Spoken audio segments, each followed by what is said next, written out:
Mga kahuwan, panoorin ang video na ito upang alamin ang pinaka-latest na balita tungkol sa lagay ng panahon at bagyo. Update today.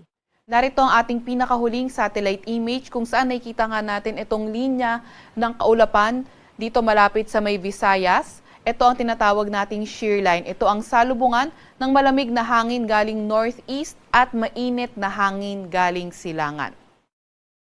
Ito namang northeast monsoon, ito naman yung amihan.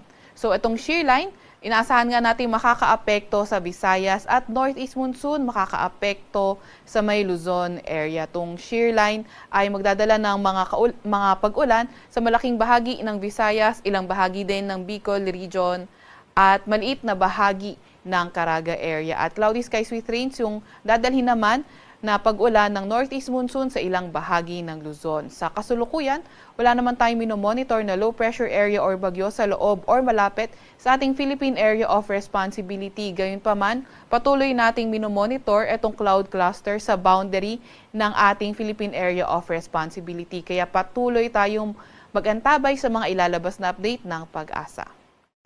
Meron tayong nilalabas na weather advisory. Ito ay updated ng 5 a.m. Dito yan sa may Occidental Mindoro, sa may Cebu, sa may Leyte, sa may Biliran, sa may Samar, Eastern Samar, Northern Samar at Sorsogon. So inaasahan nga natin 50 to 100 millimeters ng mga pag-ulan sa mga nabanggit na lugar. Kapag 50 to 100 millimeters yung mga inaasahan natin pag-ulan, posible nga yung pagbaha sa mga areas na urbanized, low-lying at malapit sa river at landslide sa mga highly susceptible areas. Yan ay for today. For tomorrow naman, mas konting areas affected by shear line na aabot sa 50 to 100 millimeters na mga pag-ulan. Yan ay sa may Albay at sa may Sorsogon. 50 to 100 millimeters pa rin na mga pag-ulan.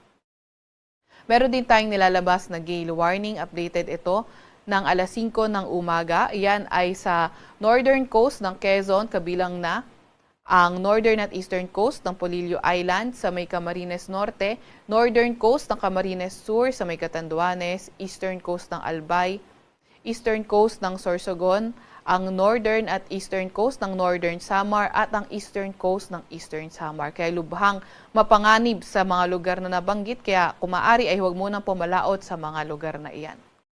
Para naman sa 4-day weather outlook, nakikita nga natin Wednesday to Friday, yung shear line posibleng magdala ng moderate to at times heavy rains sa lugar ng Visayas. Wednesday to Friday at pagdating ng Sabado, posibleng umangat nga yung axis ng shear line at ito ay magdadala ng moderate to at times heavy rains sa silangang bahagi naman ng Bicol region or silangang bahagi rin ng Southern Luzon. Kaya patuloy pa rin tayo mag-antabay sa mga ilalabas na update ng Pag-asa.